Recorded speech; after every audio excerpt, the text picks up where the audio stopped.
गतकाली जयपुर रे घटिथिबा भयंकर दुर्घटना रे एबे भी बढ़ुछि मृत्यु संख्या। तेबे गतकाली जयपुर रो भांकरटा स्थित एक पेट्रोल पंप निकट रे एक गैस टैंकर एवं अन्य एक ट्रक सह मुहांमुही धक्का हेबा फल रे जो भयंकर विस्फोरण घटिथिला सेथिरे मृत्यु संख्या एबे 14 रे पहुंची।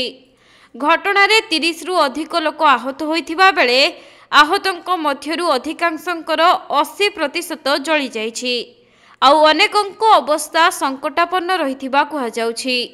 तेणु आगकू मृत्यु संख्या आहुरी बढ़ी पारे बोली अनुमान करा जाउछि। सेपटे मृतकंक शरीर अधिकांश भाग पड़ी जाइथिबारु सेमानंकु चिन्हट करिबा मध्य कष्टकर होई पड़िछि। तेणु डीएनए टेस्ट हेबाकू सरकार निष्पत्ति नेछंती। तेबे गतकाली सही दुर्घटना घटिथिबा बेले दुर्घटना स्थलर 300 मीटर परिधि भितरे सबु किछि जली जाइथिला।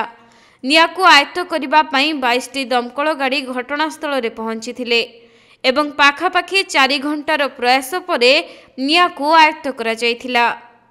सेपटे विस्फोरण जोगु अनेक ट्रक एवं कार जली जाइथिबा बेले 40 रु अधिक आहतंकु स्थानीय हॉस्पिटल रे भर्ती करा जाइथिला आउ सेमानंक मध्यरु 28 जनक अवस्था संकटापन्न रहिथिबा जଣା पड़िछि।